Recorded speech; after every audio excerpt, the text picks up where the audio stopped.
إن الحمد لله نحمده ونستعينه ونستغفره ونعوذ بالله من شرور أنفسنا ومن سيئات أعمالنا من يهده الله فلا مضل له ومن يضلل فلا هادي له وأشهد أن لا إله إلا الله وحده لا شريك له وأشهد أن محمدًا عبده ورسوله أما بعد فإن أصدق الحديث كتاب الله وخير الهدي هدي محمد صلى الله عليه وسلم وشر الأمور محدثاتها وكل محدثة بدعة وكل بدعة ضلالة يا أيها الذين آمنوا اتقوا الله حق تقاته ولا تموتن إلا وأنتم مسلمون يا أيها الناس اتقوا ربكم الذي خلقكم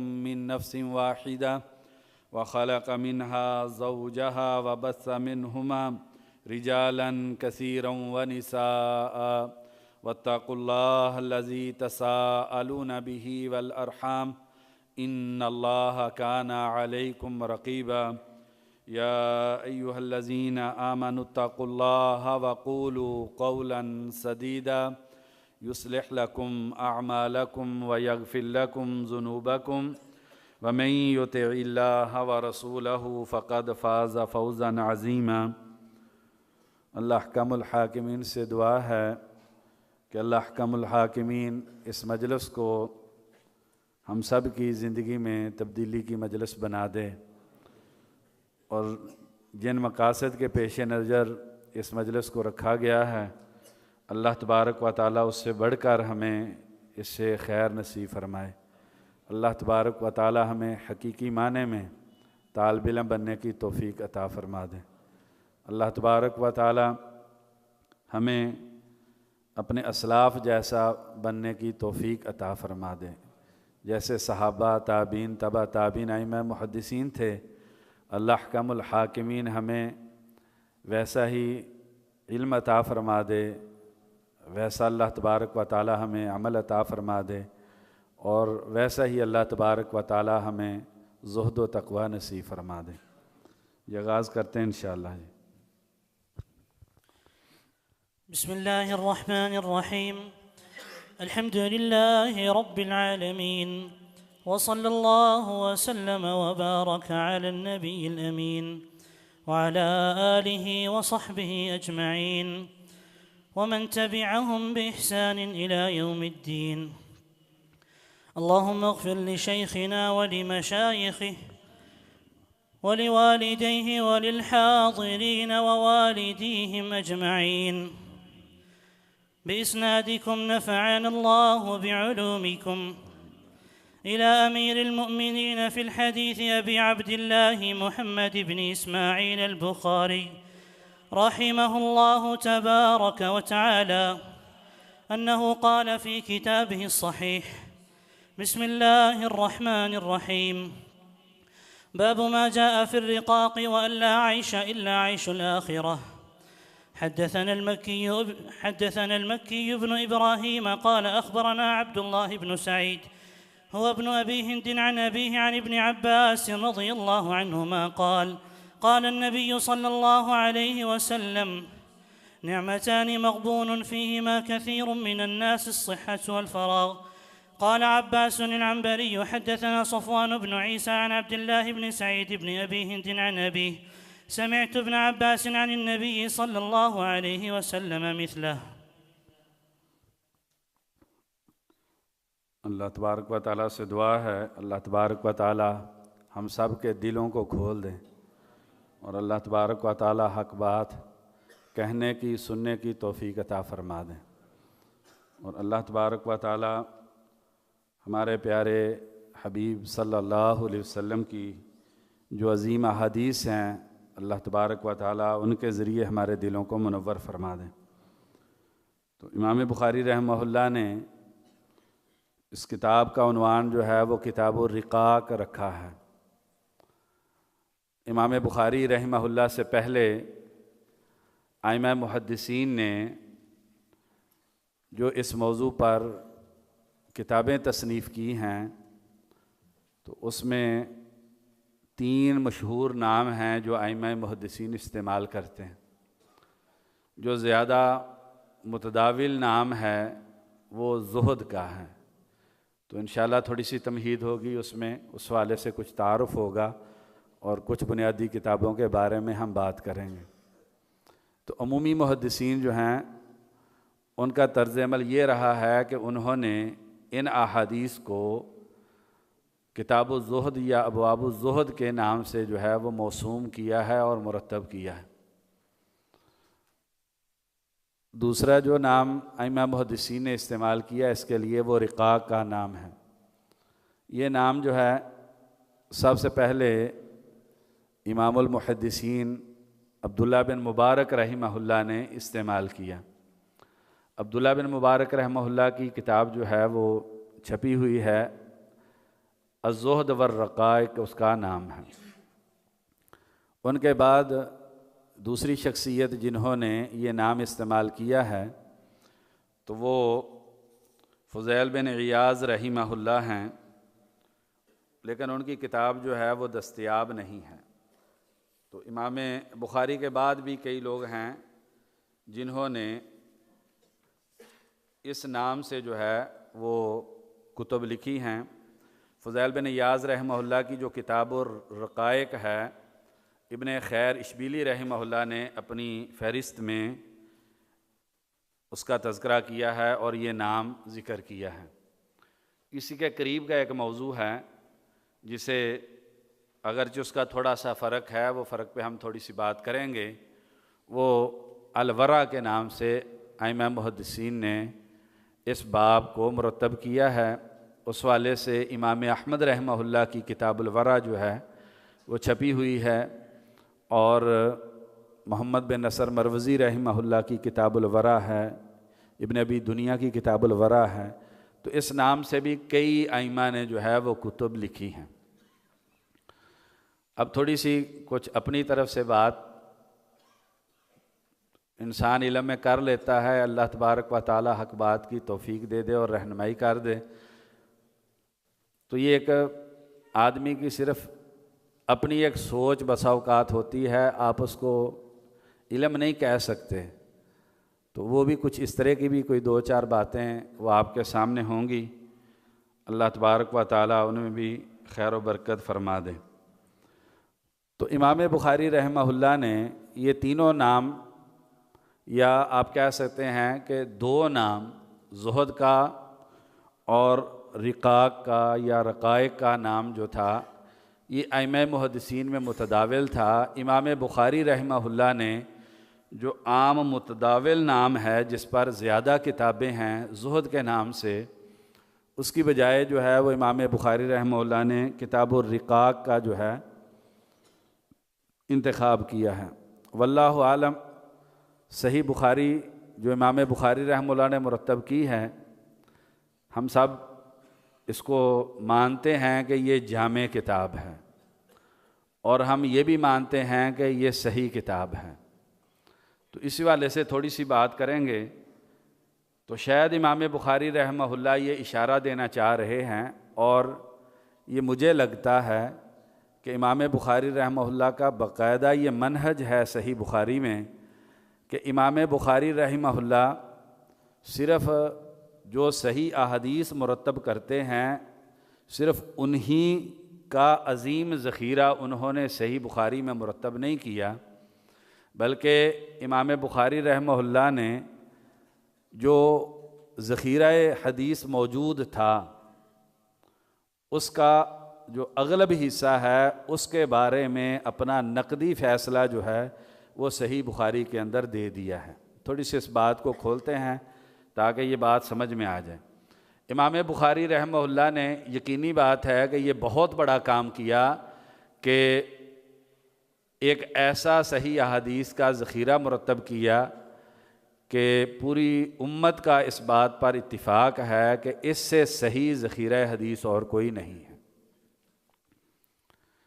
لیکن اس کے ساتھ ساتھ امام بخاری محسوس یہ ہوتا ہے کہ امام بخاری رحمہ اللہ نے یہ کافی زیادہ کوشش کی ہے کہ جتنا بھی ذخیرہ احادیث موجود ہے جو ان کی نگاہ کے سامنے تھا، ایک روایت کے مطابق اس میں 6 لاکھ روایات ہیں اور دوسری روایت 3 لاکھ کی ہے۔ الغرض کوئی بہت بڑی تعداد ہے احادیث کی جو امام بخاری رحمہ اللہ کے سامنے موجود ہے۔ تو امام بخاری رحمہ اللہ واللہ عالم، انہوں نے جو پورا ذخیرہ احادیث ہے اس کی اغلب احادیث کے بارے میں حکم جو ہے وہ صحیح بخاری کے اندر دے دیا ہے۔ تراجم الابواب جو ہے یہ ایک بہت بڑا باب ہے، تو عام طور پہ صحیح بخاری کا دراسہ اس حوالے سے تو کیا جاتا ہے کہ اس کے فقہی مقاصد کیا ہیں، اور اس حوالے سے بھی ابھی بہت بڑے کام کی ضرورت ہے۔ سب سے اچھا کام وہ حافظ ابن حجر رحمہ اللہ نے فتح الباری میں کیا ہے، لیکن پھر بھی کافی جگہ پر تشنگی ہے کہ امام بخاری رحمہ اللہ جس مقصد کے تحت انہوں نے ترجمۃ الباب قائم کیا ہے، شاید جو ہے وہ اس مقصد تک ابھی تک رسائی بعض جگہوں پر نہیں ہو سکی۔ تو عمومی کام جو ہے وہ تراجم بخاری پر فقہی انداز میں ہوا ہے، اور جس پہلو سے میں آپ بھائیوں کے سامنے ایک سوچ رکھ رہا ہوں، اللہ کرے وہ صحیح ہو اور ہمیں اللہ تبارک و تعالیٰ اس پہ کام کرنے کی توفیق عطا فرما دے۔ امام بخاری رحمہ اللہ کے جو تراجم ہیں ان میں ذخیرہ احادیث کے بارے میں جو امام بخاری رحمہ اللہ کا حکم ہے، اس پہلو سے بھی دراسہ ہونے کی ضرورت ہے۔ ایک دو مثالیں میں آپ کے سامنے جو نا وہ اس حوالے سے رکھتا ہوں۔ مثلا امام بخاری رحمہ اللہ نے مسجد میں تشبیک الاصابع کا باب باندھا ہے کہ مسجد میں آپ انگلیوں میں تشبیک کر سکتے ہیں۔ تو لازمی بات ہے اگر امام بخاری رحمہ اللہ یہ معنی لے رہے ہیں تو اس میں اس روایت کے ذوف کی طرف اشارہ کر رہے ہیں جس روایت میں مسجد کی طرف جاتے ہوئے تشبیک سے منع کیا گیا ہے۔ اور اسی طریقے سے امام بخاری رحمہ اللہ نے صحیح بخاری میں ایک آدمی کے سفر کا باب باندھا، پھر امام بخاری رحمہ اللہ نے 2 آدمیوں کے سفر کا باب باندھا۔ تو اس میں امام بخاری رحمہ اللہ یہ اشارہ دے رہے ہیں کہ وہ روایت ضعیف ہے، پایا ثبوت کو نہیں پہنچتی، جس میں کہا گیا کہ اکیلا شیطان ہے، 2 شیطان ہیں اور 3 لوگ قافلہ یا رکب ہیں۔ تو اس طرح کے اگر احتیاط کے ساتھ بھی کہا جائے تو سینکڑوں اشارے جو ہے وہ امام بخاری کے صحیح بخاری میں موجود ہیں، تو جس میں بسا اوقات امام بخاری رحمہ اللہ پورے باب کے اندر موجود کافی بڑی تعداد احادیث کی جو ہوتی ہے اس کا حکم ترجمۃ الباب میں ذکر کر دیتے ہیں۔ اور بھی کئی پہلو ہیں کہ جیسے امام بخاری یہ کوئی حدیث اصل ہوتی ہے باب میں اس کو ذکر نہیں کرتے ہیں، معلقات لاتے ہیں، تو ان کے اپنے مقاصد ہیں، لیکن صرف اتنی بات میں آپ بھائیوں کے سامنے کرنا چاہتا تھا کہ امام بخاری رحمہ اللہ کے تراجم میں جہاں پر فقہی مقاصد ہیں وہاں پر امام بخاری رحمہ اللہ کے سامنے حدیثی مقاصد اور نقدی مقاصد بھی بڑے واضح محسوس ہوتے ہیں۔ اگر ان کو صحیح طریقے سے سمجھا جائے تو یوں کہہ سکتے ہیں کہ تقریباً ذخیرہ احادیث میں موجود 90% احادیث جو ہیں ان کا صحت اور ذوف کے اعتبار سے حکم جو ہے وہ انسان کو معلوم ہو جاتا ہے۔ اب موضوع کی طرف آتے ہیں، تو امام بخاری رحمہ اللہ نے کتاب الرقاق جو ہے شاید واللہ عالم اس لیے اس کا انتخاب کیا ہو کہ جتنی بھی احادیث ہیں جو مرفوع احادیث جن میں لفظ زہد آیا ہے وہ یقینی بات ہے کہ وہ روایتیں ضعیف ہیں۔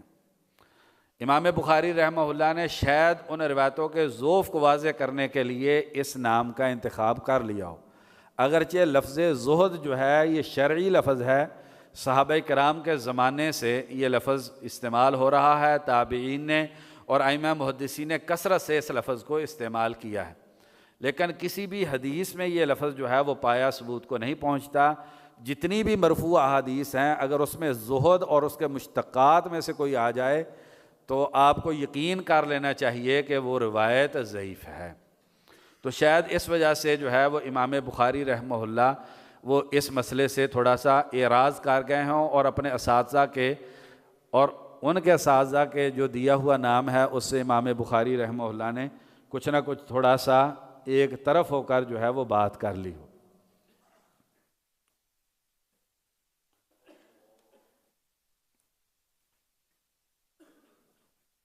اس موضوع پر ہمارے ائمہ نے بہت ساری کتابیں مرتب کی ہیں۔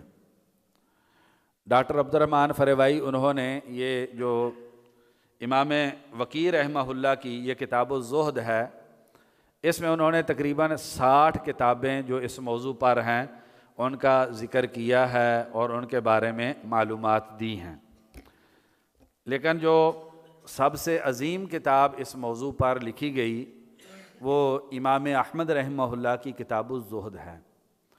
لیکن ہماری محرومی یہ ہے کہ کتاب الزہد جو ہے نہ وہ مکمل دستیاب ہے اس معنی میں کہ وہ چھپی ہے، اور نہ ہی اس کا کوئی اچھا تحقیق شدہ نسخہ جو ہے وہ موجود ہے۔ آپ اس بات سے اندازہ لگا لیں، شیخ الاسلام ابن تیمیہ رحمہ اللہ نے زہد کے موضوع پر جو مستقل کتابیں لکھی ہیں اس میں سے سب سے اعلیٰ کتاب جو ہے وہ امام احمد رحمہ اللہ کی کتاب کو قرار دیا ہے۔ تو چونکہ ساری باتیں ہم آپ کے سامنے اس مجلس میں نہیں کر سکیں گے، تو ہر باب میں کوشش کریں گے کچھ نہ کچھ کتابوں کا تعارف دے دیا جائے تاکہ اگر آپ مزید تفصیل سے اس موضوع کو پڑھنا چاہیں تو پڑھ سکیں۔ تو شیخ الاسلام ابن تیمیہ رحمہ اللہ نے سب سے پہلے نمبر پہ جس کتاب کو پہلا درجہ دیا ہے وہ امام احمد کی کتاب الزہد ہے، اور اس کی کوئی بھی اچھی تحقیق اس وقت تک مارکیٹ کے اندر موجود نہیں ہے۔ تاجیل المنفع میں حافظ ابن حجر رحمہ اللہ نے جو کتاب الزہد کے بارے میں فرماتے ہیں کہ یہ مسند احمد کا ثلث ہے، یعنی اس کا جو حجم ہے، تو حافظ ابن حجر رحمہ اللہ تاجیل المنفع میں فرماتے ہیں کہ وہ مسند احمد کے ثلث کے برابر ہے، یعنی آپ کہہ سکتے ہیں تقریباً 10,000 احادیث اور آثار پر مشتمل ہے۔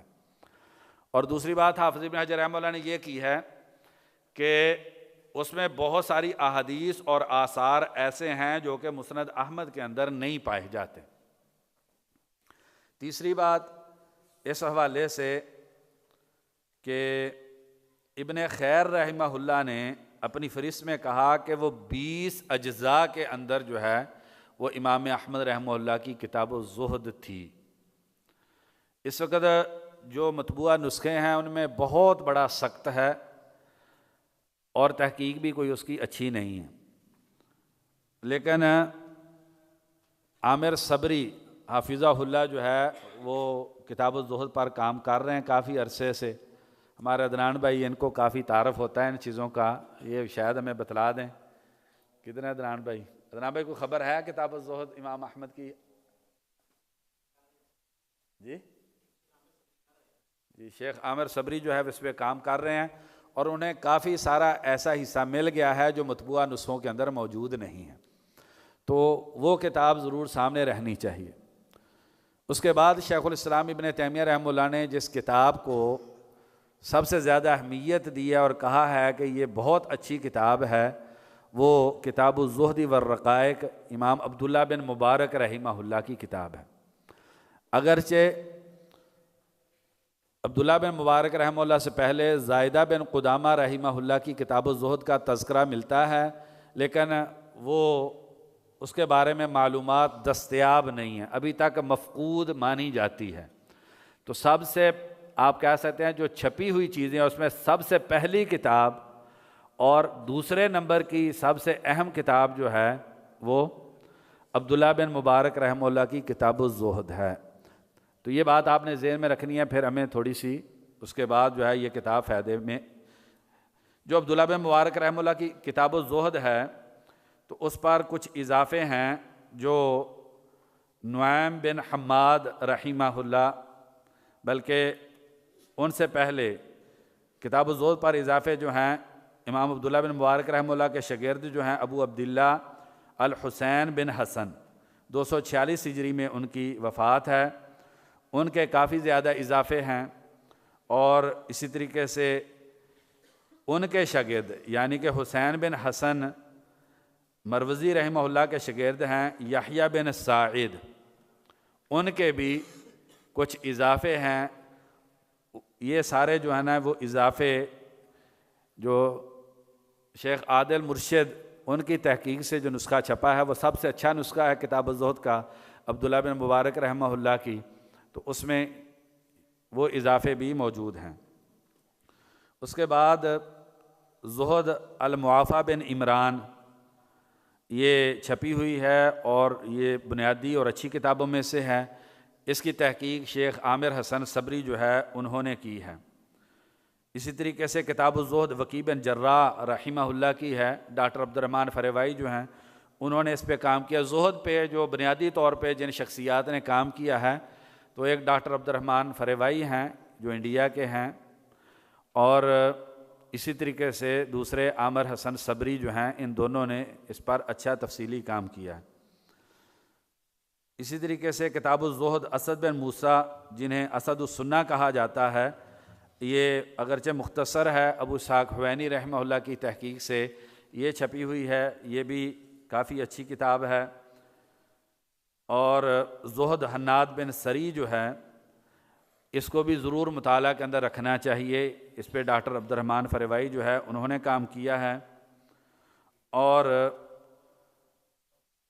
زہد جو ہے امام ابو داود رحمہ اللہ کی، تو یہ 5-7 کتابیں ہیں، یہ ہر طالب علم کے پاس جو ہے وہ موجود ہونی چاہیے، خاص طور پہ اس وقت میں جب مادیت بہت زیادہ بڑھ چکی ہے تو ایک طالب علم کو گاہے بگاہے ان کو پڑھنا چاہیے۔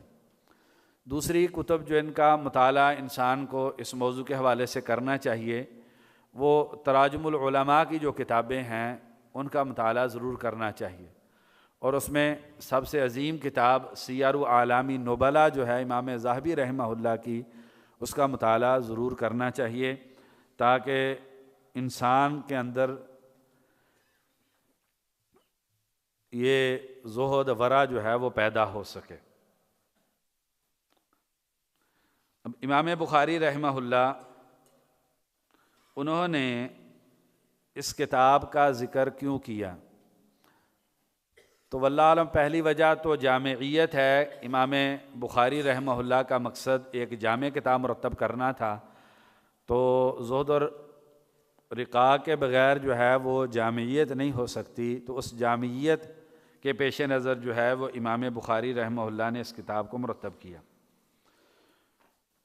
اور امام بخاری رحمہ اللہ نے جو وحی کے بنیادی مقاصد ہیں، ایک ان میں بڑا مقصد تزکیہ ہے اور دوسری قرآن و حدیث کی تعلیم ہے، تو وہ تزکیہ والا جو پہلو ہے وحی کی ایک انہوں نے سب سے عظیم کتاب مرتب کی، تو وحی کے جو بنیادی مقاصد ہیں تو امام بخاری رحمہ اللہ شاید ان مقاصد کو پورا کرنا چاہ رہے ہیں۔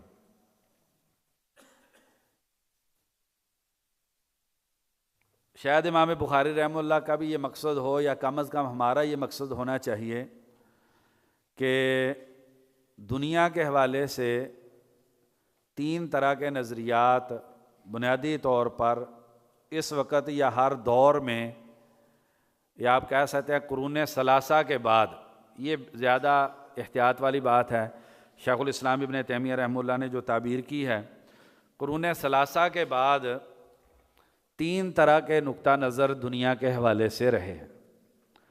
ایک دنیا پرستی کا، جس کی بارے میں صحیح بخاری کی احادیث میں ہم پڑھ لیں گے، تعیس عبد الدرہمی، تعیس عبد الدیناری، تعیس عبد القطیفاتی، یہ وہ لوگ ہیں جو دنیا پرست ہیں۔ یہ کون لوگ ہیں؟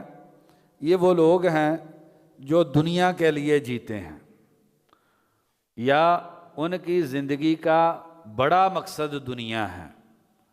تو یقینی بات ہے کہ یہ ایک اسلام مخالف سوچ ہے، اور امام بخاری رحمہ اللہ اس سوچ کا رد کرنا چاہتے ہیں، اور وہ انشاءاللہ جب ہم پڑھیں گے تو اس کے اندر کافی ساری چیزیں آ جائیں گی۔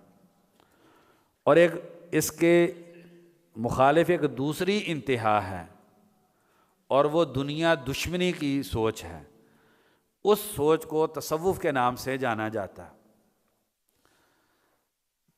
جو 100 سال پہلے کا وقت ہے، اس 100 سال سے پہلے دنیا کے اندر جو زیادہ بڑی خرابی رہی ہے وہ دنیا دشمنی کی رہی ہے، نہ کہ دنیا پرستی کی۔ میں اس بات کی تھوڑی سی وضاحت کرتا ہوں۔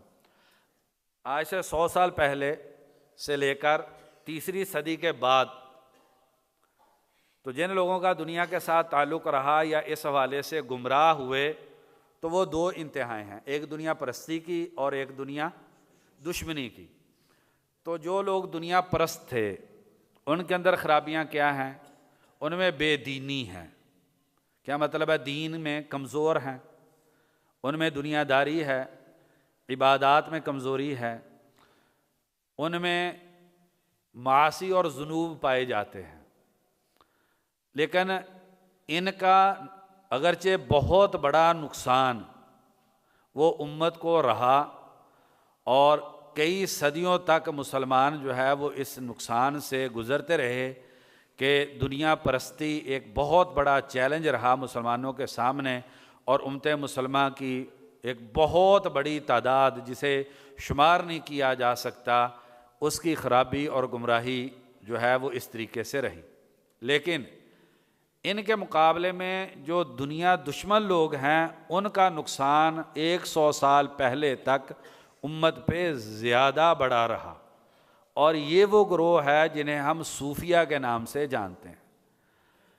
یہ گروہ جو ہے، اس گروہ نے امت کے اندر شرک کو، خرافات کو اور بدعات کو پروان چڑھانے میں بنیادی کردار ادا کیا ہے، یا اگر اختصار سے کے ساتھ کہا جائے کہ ان دنیا دشمن لوگوں نے جنہوں نے اپنے آپ کو زہاد اور صوفیہ کے نام سے موسوم کیا، ان لوگوں نے پوری دنیا میں جہاں پر بھی اب تک مسلمان آباد ہیں ان کی اکثریت کو شرک زدہ کرنے میں یا ان کو شرک سے آلودہ کرنے میں سب سے بڑا کردار جو ہے وہ اس گروہ کا ہے۔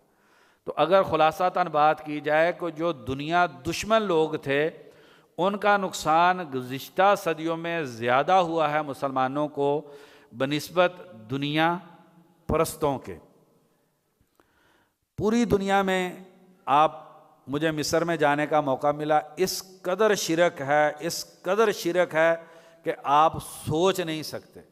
اگر ہم پاکستان کے اندر بھی دیکھ رہے ہیں کہ بہت بری حالت ہے، مسلمانوں کی اکثریت جو ہے وہ شرک، بدعت اور خرافات اس رستے پہ جو ہے وہ چلی ہوئی ہے۔ تو جدھر بھی دنیا میں شرک ہے اس کے پیچھے وہ صوفیہ ہیں۔ تو اس لیے یہ جو کہا جاتا ہے نا کہ صوفیہ نے اسلام کی بہت بڑی خدمت کی، یا برے صغیر میں اسلام صوفیہ کے ذریعے پھیلا، انہوں نے اسلام کی خدمت نہیں کی، بلکہ انہوں نے جس قدر اس گروہ نے اسلام دشمنی کا ثبوت دیا ہے اور کسی گروہ نے اس قدر جو ہے وہ اسلام دشمنی کا ثبوت نہیں دیا، اور اسلام کو مسخ کرنے میں جتنا بڑا کردار ان کا ہے اور کسی کا نہیں ہے۔ تو ان کی بہت زیادہ مصیبتیں رہی ہیں جس سے جو ہے وہ مسلمان دو چار رہے ہیں۔ تو اس کو اگر آپ نے تفصیل اس کی اگر دیکھنی ہے آپ نے تو تلبیس ابلیس جو ہے ابن الجوزی رحمہ اللہ کی، اس کا ضرور جو ہے وہ مطالعہ کر لینا چاہیے۔ اسی طریقے سے فتاوی شیخ الاسلام ابن تیمیہ رحمہ اللہ، اس کی جو تصوف والی جو جلد ہے اس کو ضرور پڑھ لیں۔ اب آپ اندازہ کر لیں کہ جو پرانے تھے جیسے حارث المحاسبی، اگرچہ یہ واد والوں سے بہت بہتر تھے، لیکن امام احمد رحمہ اللہ جو ہے وہ ان سے تحذیر کرتے تھے اور ان سے جو ہے وہ تحذیر منقول ہے۔ امام مالک رحمہ اللہ، ان سے قاضی یاز رحمہ اللہ نے ترتیب المدارک جلد 2 صفحہ 53 پر یہ نقل کیا ہے کہ وہ فرماتے ہیں، میں نے نہیں سنا کہ اہل اسلام میں سے کوئی اس طرح کی خرافات کرتا ہو جس طرح کی خرافات یہ لوگ کرتے ہیں۔ امام مالک رحمہ اللہ کا دوسرا قول ہے ترتیب المدارک میں، 3 لوگ دین کے امین نہیں ہیں۔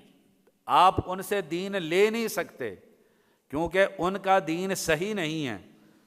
تو اس میں سب سے پہلا جو انہوں نے ذکر کیا وہ صوفی کا، اور دوسرا قصہ گو۔ جیسے اب ہمارے بھی بہت سارے جو ہے وہ سٹیج پر بیان کرنے والے جو ہیں وہ قصہ گو ہو گئے ہیں۔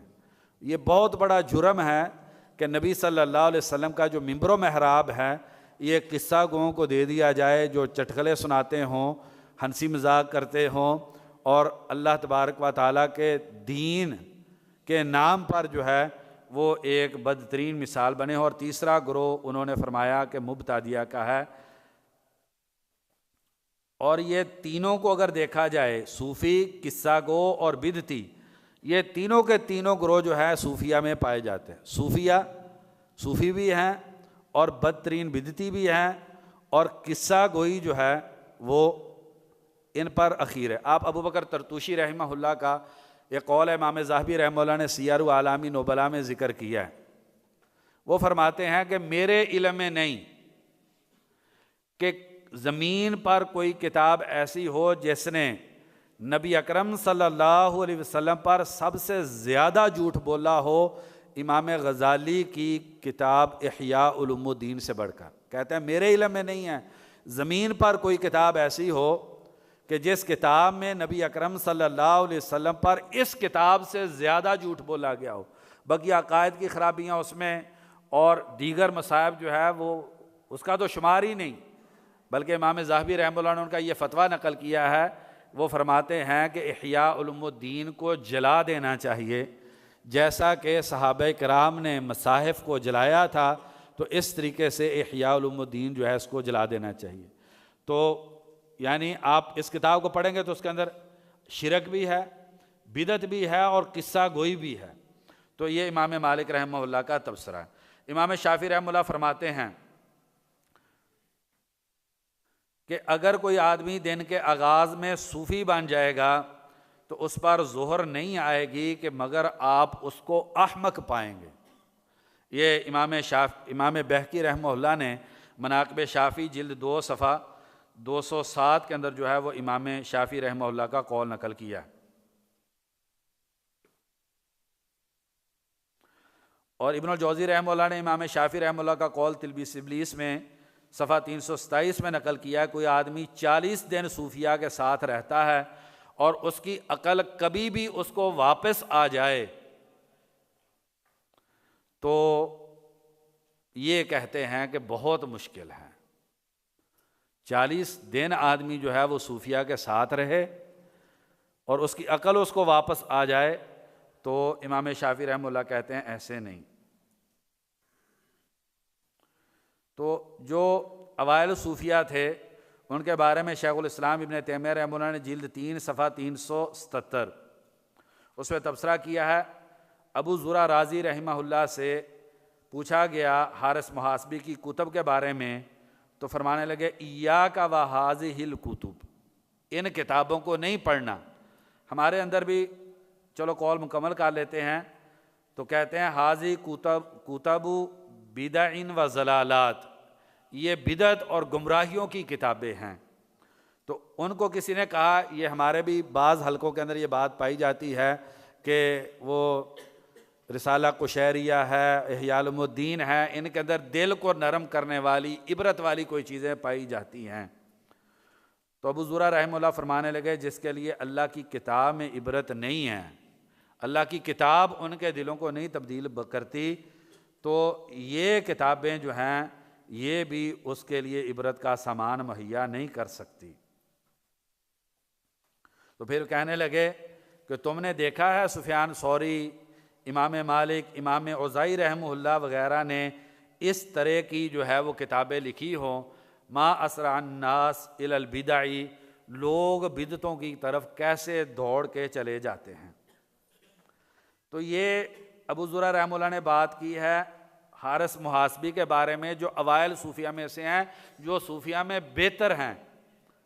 تو آگے امام ذہبی رحمہ اللہ تبصرہ کرتے ہیں میزان الاعتدال میں جلد 1 صفحہ 431 میں، کہتے ہیں اگر ابو زرع قوت القلوب ابو طالب مکی کی دیکھ لیتے اور بہجت الاسرار ابن جہزم کی دیکھ لیتے، اور حقائق و تفسیر سلمی کی دیکھ لیتے، اور ابو حامد طوسی اور احیاء علوم الدین اور غنیۃ الطالبین شیخ عبد القادر جیلانی کی دیکھ لیتے۔ اس پہ ہم تھوڑی سی بات کریں گے، قول ان کا مکمل کر لیں۔ کہتے ہیں کہ اگر فصوص الحکم اور فتوحات مکیہ دیکھ لیتے تو پھر کیا کہتے۔ تو ہمارے بعض حلقوں کے اندر اس حوالے سے کہ زہد پیدا کرنے کے لیے یہ ترغیب دی جاتی ہے کہ احیاء علوم الدین جو ہے اس کو پڑھ لیا جائے، یا جو ہے وہ رسالہ قشیریہ کو پڑھ لیا جائے، اس طرح کی، چونکہ برصغیر کا ماحول جو ہے وہ تصوف زدہ ماحول تھا، تو اس لیے کچھ نہ کچھ اس کے بقیات جو ہے وہ باقی رہ گئے ہیں۔ ان کتابوں کو کسی طور پہ بھی ایک سلفی طالب علم کو زہد اور رقاء کے لیے ان کتابوں کو نہیں پڑھنا چاہیے، بلکہ بدقسمتی یہ ہے کہ ہمارے بعض مدارس کے اندر جو اہل حدیث کے مدارس ہیں ان میں فصوص الحکم جو ہے وہ بعض لوگ پڑھتے ہیں اور کہتے ہیں ہمیں اس سے بہت زیادہ فائدہ ہو رہا ہے۔ ٹھیک ہے، غنیۃ الطالبین اگرچہ اس کے اندر کافی اچھی باتیں ہیں، لیکن جو ہے امام ذہبی رحمہ اللہ خبیر آدمی ہیں، اور ان کا تبصرہ اپنی جگہ پر بالکل ٹھیک ہے کہ غنیۃ الطالبین شیخ عبد القادر جیلانی رحمہ اللہ کی جو ہے تو یہ بھی اس کے اندر بھی مسائل تصوف کی خرابیوں کے وہ موجود ہیں۔ تو ایک بات ذہن کے اندر رکھیں کہ یہ زہد اور رقاء کو پڑھنے کا مقصد صوفی بننا نہیں ہے، بلکہ امام بخاری رحمہ اللہ نے جہاں پر دنیا پرستوں کا رد کیا ہے، تو اسی طریقے سے امام بخاری رحمہ اللہ کے بنیادی مقاصد کے اندر جو ہے وہ یہ ہے کہ یہ والا زہد جو تصوف کے نام پر معاشروں میں موجود ہے، اس کا بھی امام بخاری رحمہ اللہ رد کرنا چاہتے ہیں۔ تو معذرت کے ساتھ اگر آپ ناراض نہ ہوں تو جو بات امام شافعی رحمہ اللہ نے کی ہے کہ جو صوفیہ کے ساتھ رہے اور کلی طور پہ وہ خرابیوں سے نکل جائے، یہ بہت نادر مثالیں ہیں، یہ تاریخ کے اندر بہت نادر مثالیں ہیں، ورنہ جو ہے عمومی طور پہ ان کے بد اثرات جو ہے وہ انسان کی زندگی کے اندر رہ جاتے ہیں۔ تو اگر یہاں پر ایک مثال دی جائے، شاہ اسماعیل شہید رحمہ اللہ کی جو کتاب تقویۃ الایمان ہے، شاید اس کتاب کے ذریعے لاکھوں لوگوں کو توحید کی سمجھ آئی ہو، اور بڑی یہ کتاب بابرکت کتاب ثابت ہوئی ہے، لیکن اللہ تبارک و تعالیٰ مجھ کو معاف کر دیں، کیونکہ یہ علم کی مجلس ہے، اس میں تھوڑی سی بات اگر ہو جائے تو ان کی کتاب اگر آبقات انسان پڑھے تو انسان سوچ نہیں سکتا کہ یہ کسی عقل مند آدمی نے کتاب لکھی ہے۔ شاہ ولی اللہ کو آپ پڑھ لیں، شاہ ولی اللہ ان کی کتابوں میں سنت کا دفاع، سنت کی محبت، بہت کچھ ہے۔ تو یہ تصوف ایک ایسا مرض ہے، اگر یہ انسان کو لگ جاتا ہے تو ایک انسان کے اندر، اگر انسان صحیح ہو تو دو شخصیات انسان کے اندر بن جاتی ہیں۔ ایک افاقے کی، جب انسان عقل اور ہوش میں ہوتا ہے تب انسان سنت کی بات کرتا ہے، اور جب تصوف کا دورہ پڑتا ہے تو انسان دینی طور پہ بے ہوشی کے عالم میں ہوتا ہے اور سکرات میں ہوتا ہے، اور اسے سمجھ میں نہیں آتا کہ انسان کیا بات کر رہا ہے۔ تو اس کی بڑی مثال جو ہے وہ شاہ ولی اللہ کی، اگر آپ کتابوں کو ساری کو آپ دیکھ لیں تو اس کے اندر یہ ہے۔ تو اس لیے اگر کسی جگہ پر یہ بات کہی جا رہی ہے کہ تصوف جو ہے اس کے ذریعے تزکیے کا کام کیا جا سکتا ہے، یہ بھی زہد ورع اور رقاء کا رستہ ہے، تو میں آپ کا بھائی ہونے کے ناطے آپ کو نصیحت کرتا ہوں، ایسے تزکیے سے آپ ویسے رہ جائیں تو ٹھیک ہے، تو یہ رستہ جو ہے وہ صحیح رستہ نہیں ہے۔ ابو بکر ترتوشی رحمہ اللہ فرماتے ہیں مذہب صوفیتی بطالہ، بیکاری ہے اور جہالت ہے اور گمراہی ہے۔ ابن قدامہ مقدسی رحمہ اللہ کی کتاب آپ تلبیس ابلیس کو بھی ضرور پڑھیں، اور ابن قدامہ مقدسی رحمہ اللہ کی کتاب ذم ما علیہ مدعو تصوفی، اس کتاب کا بھی آپ ضرور مطالعہ کیجئے۔ ابن عقیل حنبلی جو ہیں وہ فرماتے ہیں کہ صوفیہ اعمال کو خراب کرتے ہیں اور قوانین ادیان کو گرا دیتے ہیں، بلکہ ان کا یہ جملہ زیادہ خوبصورت ہے، کہتے ہیں زنادقۃ فی زی العباد، عابدوں کے لباس میں زندیق لوگ ہیں۔ اور اسی طریقے سے سید الخاطر جو ہے ابن الجوزی رحمہ اللہ کی، یہ ایک طالب علم کو بہت زیادہ توجہ کے ساتھ پڑھنی چاہیے۔ سید الخاطر جو ہے اس کتاب کا مطالعہ بہت زیادہ وہ کرنے کی ضرورت ہے۔ موضوع سے ہم زیادہ ہٹ نہ جائیں تو کہنے کا خلاصے کی طرف آتے ہیں۔ تو دنیا کے حوالے سے 3 طرح کے نظریات ہیں۔ پہلا نظریہ دنیا پرستی کا ہے، اور یہ جو دنیا پرستی کا نظریہ ہے، دنیا کے لیے جینا، مال کی اتنی محبت کہ اس کی غلامی کے اندر چلے جانا، مال کی وجہ سے اپنے دین کا نقصان کر لینا دنیا داری کی وجہ سے، یہ بھی گمراہی ہے۔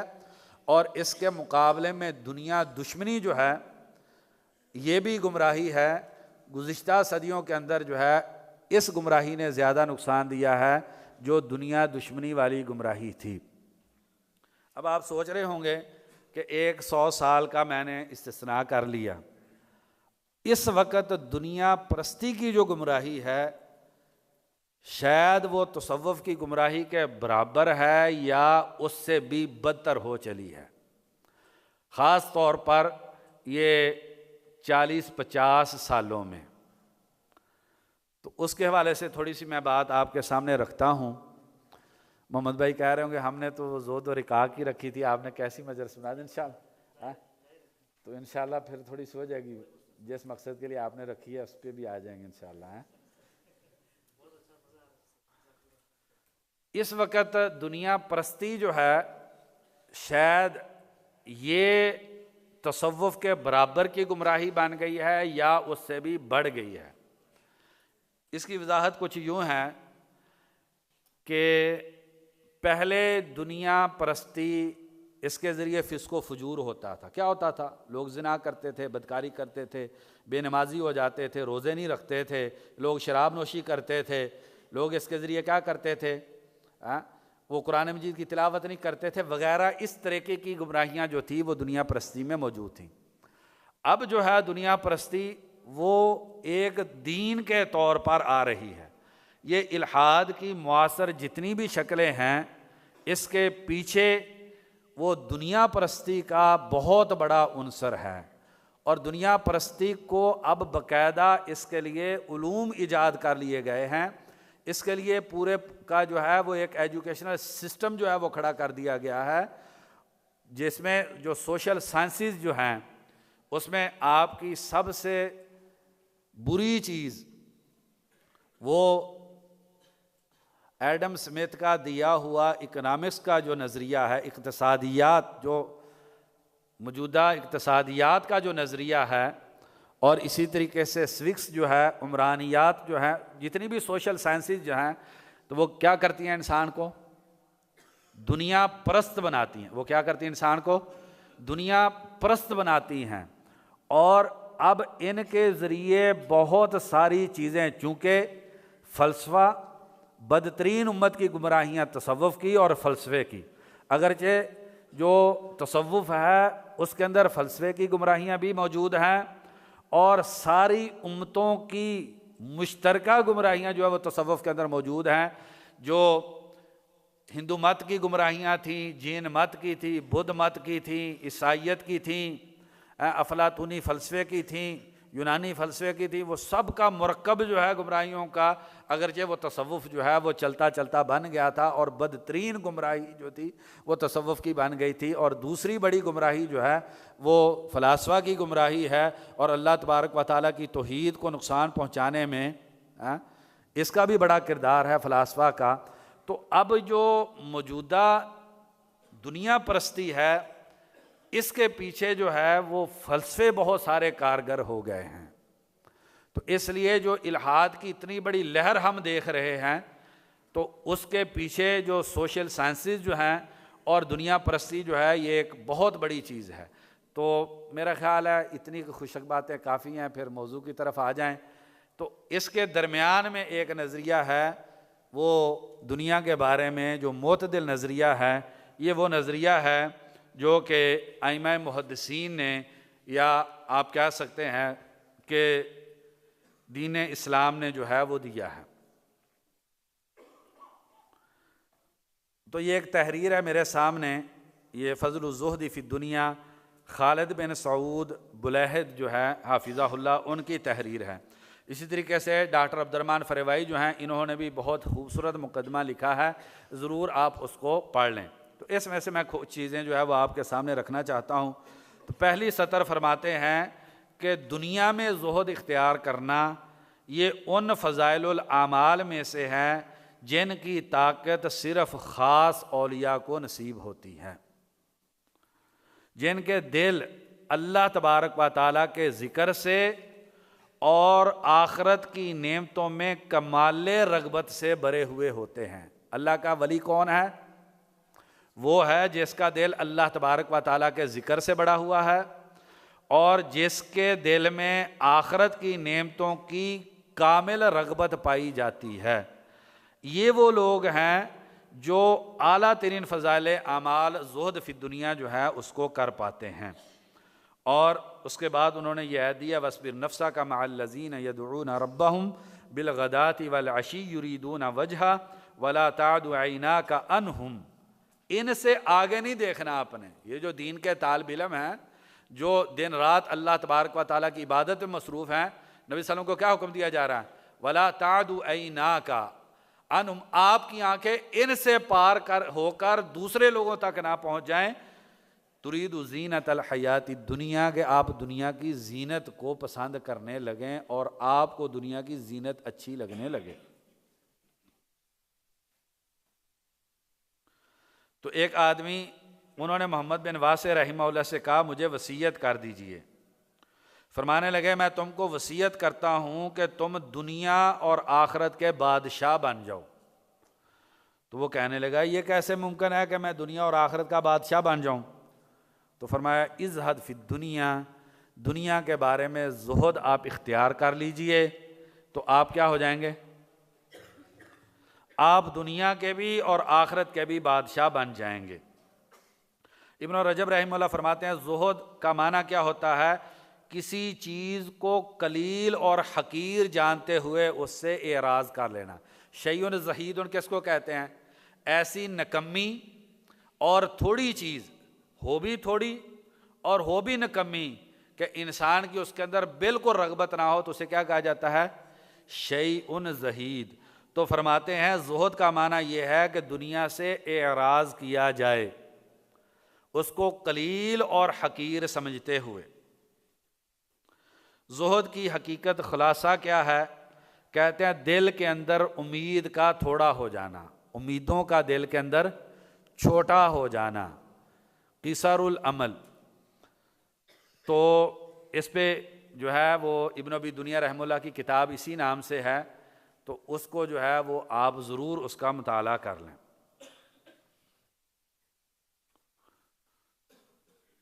کہتے ہیں کہ امیدوں کا دل میں اتنا چھوٹا ہو جانا کہ انسان اس بات کا استحضار کر لے کہ انسان دنیا میں عابر سبیل ہے۔ انسان دنیا کے اندر کیا ہے؟ عابر سبیل ہے۔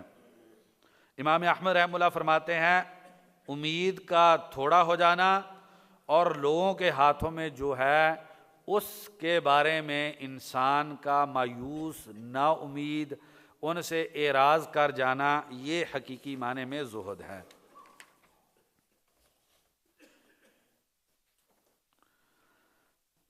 امام احمد رحمہ اللہ سے پوچھا گیا ایک آدمی کے پاس مال ہو تو وہ زاہد ہو سکتا ہے؟ یہ دیکھیے کتنا خوبصورت نظریہ ہے۔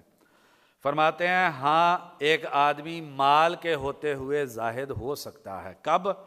کہتے ہیں مال کے بڑھنے سے اگر انسان کو خوشی نہیں ہوتی اور مال کے کم ہونے سے انسان کو دکھ نہیں ہوتا تو یہ انسان زاہد ہے۔ ابن القیم رحمہ اللہ نے بڑی خوبصورت تعبیر کی ہے۔ سب سے خوبصورت اگر آپ نے کتابیں پڑھنی ہیں تو صحیح زاہد بننا ہے تو ابن القیم رحمہ اللہ کی کتابیں جو ہیں وہ کثرت کے ساتھ طالب علم کو پڑھنی چاہیے. اور ہمارے مدارس کے نصاب کے اندر جو ہے وہ ریاض الصالحین بہت عظیم کتاب ہے، اس حوالے سے بہت عمدہ کتاب ہے. ریاض الصالحین ابن القیم رحمہ اللہ کی کتابیں اور ابن ابی دنیا رحمہ اللہ کی جو کتابیں ہیں، یہ انسان کو کثرت کے ساتھ جو ہے وہ انسان کو ان کا مطالعہ کرنا چاہیے. تو فرماتے ہیں امام احمد پیسے کے ساتھ انسان زاد ہو سکتا ہے اگر پیسہ بڑھنے سے انسان کو خوشی نہ ہو اور کم ہونے سے انسان کو دکھ نہ ہو. ابن القیم رحمہ اللہ نے جو تعبیر کی ہے، ابن القیم رحمہ اللہ فرماتے ہیں پیسہ اگر ہاتھ میں ہو دل میں نہ ہو تو نقصان نہیں دیتا، اور پیسہ اگر دل میں ہو تو نقصان دیتا ہے انسان کو اگرچہ ہاتھ میں نہ ہو.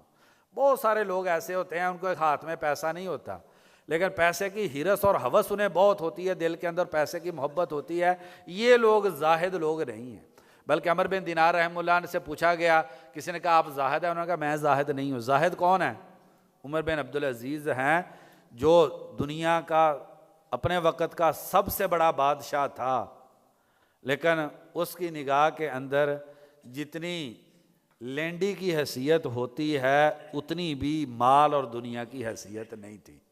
خلیفۃ المسلمین اپنے وقت کا سب سے بڑا بادشاہ. تو پیسہ ہونا انسان کے پاس یہ زہد کے خلاف نہیں ہے، پیسے کا دل کے اندر ہونا یہ جو ہے یہ زہد کے خلاف ہے. تو امام احمد رحمہ اللہ نے پھر یہ آیت اس کی دلیل کے طور پہ پڑھی، لِكَيْ لَا تَأْسَوْا عَلَىٰ مَا فَاتَكُمْ وَلَا تَفْرَحُوا بِمَا آتَاكُمْ وَاللَّهُ لَا يُحِبُّ كُلَّ مُخْتَالٍ فَخُورٍ. ابو مسلم خولانی رحمہ اللہ فرماتے ہیں زہد یہ نہیں ہے کہ آپ حلال کو حرام کر دیں اور مال کو آپ ضائع کرنا شروع کر دیں. آپ کے پاس مال ہے، آپ اس کو ضائع کر دیں. ہمیں تو اضاعت المال سے منع کیا ہے. امام بخاری رحمہ اللہ یہ حدیث صحیح بخاری کے اندر لے کر آئیں گے کتاب الرقاق میں. پیسے کو ضائع کرنے سے منع کیا ہے ہمیں. کہتے ہیں زہد یہ ہے کہ جو اللہ کے ہاتھ میں ہے آپ کو اس پر زیادہ یقین ہو جو اس کی بنسبت جو آپ کے ہاتھ میں ہے. اسی لیے امام بخاری رحمہ اللہ صحیح بخاری میں کیا لے کے آئے ہیں؟ صبر آدھا ایمان ہے اور یقین پورے کا پورا ایمان ہے. امام بخاری رحمہ اللہ کتنا خوبصورت ہے، آ جائے گا انشاءاللہ، یہ دل پہ نقش کرنے کے قابل ہے. فرماتے ہیں صبر آدھا ایمان ہے اور یقین پورے کا پورا ایمان ہے. تو کیا فرماتے ہیں ابو مسلم خولانی کہ جو اللہ کے ہاتھ میں ہے آپ کو اس پہ زیادہ یقین و بھروسہ ہو بنسبت اس کے جو آپ کے ہاتھ میں ہیں، اور جب آپ کو کوئی مصیبت پہنچے تو آپ کو اس کے اجر کی اور اللہ کے ہاں اس کے ذخیرہ آخرت بننے کی شدید ترین امید ہو. سفیان ثوری رحمہ اللہ کے قول ذہن میں آ گیا، وہ کہتے ہیں لیس بفقیہ، وہ آدمی فقیہ نہیں ہے جو مالی فراوانی کو مصیبت نہیں جانتا اور مصائب کو نعمت نہیں سمجھتا، وہ آدمی سمجھدار نہیں ہے. وہ آدمی فقیہ نہیں ہے کہ جو مالی فراوانی کو مصیبت نہیں جانتا اور مصائب کو نعمت نہیں جانتا، تو یہ آدمی لیس بفقیہ، یہ آدمی فقیہ اور سمجھدار نہیں ہے. تو 6 چیزیں ہیں جن کے بارے میں کہتے ہیں کہ انسان کو زہد ہونا چاہیے. پہلی چیز مال ہے. مال کی محبت نہیں ہونی چاہیے، مال کے بارے میں اشراف نفس نہیں ہونا چاہیے انسان کا. تفاصیل جو آگے آ جائیں گی. دوسری چیز ہے ریاست اور عہدہ. ہمارے ائمہ ان کا جو ہے وہ اس بات پر اتفاق ہے، ائمہ محدثین کا، کہ بہت سارے لوگ مال دنیا ان کے حوالے سے زہد اختیار کر جاتے ہیں لیکن عہدوں کے حوالے سے زہد اختیار نہیں کر پاتے، کیونکہ عہدوں سے زہد اختیار کرنا، یہ ائمہ محدثین کیا فرماتے ہیں کہ یہ مشکل زہد بھی ہے اور اس کا درجہ بھی اعلیٰ ہے. آپ اس کا اندازہ اس بات سے لگا لیں کہ امام شافعی رحمہ اللہ کو امام احمد رحمہ اللہ نے فرمایا کہ آپ مامون کے قاضی بن جائیں. تو امام احمد رحمہ اللہ دیکھیں جنہوں نے کتاب زہد لکھی ہے اور ان کا عمل بھی ہے اس پہ، تو فرمانے لگے کہ اگر میں اپنے لفظوں میں کہوں کہ استاد محترم آج آپ نے یہ بات کر لی ہے، آئندہ آپ نے یہ بات نہیں کرنی۔ میں قضاء کا عہدہ قبول نہیں کر سکتا۔ اور کچھ اس طرز کی بات میرے ذہن میں جو آ رہی ہے، انہوں نے کہا کہ اگر استاد محترم آپ اس کو آپ چیک کر لیجئے گا کہ اگر آپ دوبارہ مجھ سے یہ بات کریں گے تو شاید میں پھر پڑھنے کے لیے آپ کی مجلس میں حاضر نہ ہو سکوں۔ تو وہ جو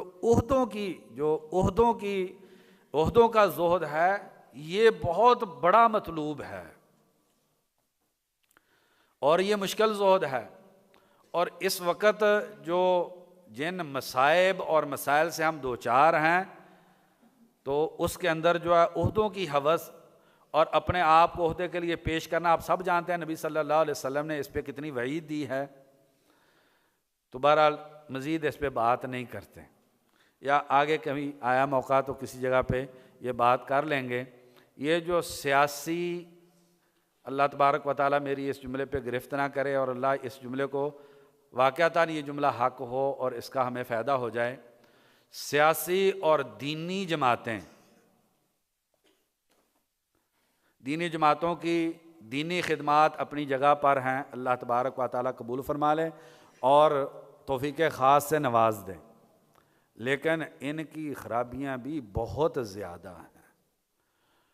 اور جو لوگ قریب سے ان جماعتی سسٹم کو دیکھتے ہیں، شیخ البانی رحمہ اللہ کہ آپ فتاویٰ اس پہ اگر دیکھیں گے کہ دینی جماعت کو بنانا اور پھر اس کا عہدہ لینا، اور اس حوالے سے بہت شدید کلام شیخ البانی رحمہ اللہ کا ہے، شیخ ابن باز رحمہ اللہ کا ہے، اور جو ہے شیخ محمد بن صالح العثیمین رحمہ اللہ کا۔ اور ایک وہ کہتے ہیں لوگوں کے حوالے سے زہد، یہ ساری چیزیں انشاءاللہ تفصیل کے ساتھ جو ہے وہ شروع ہو جائیں گی۔ لوگوں سے زہد کیا؟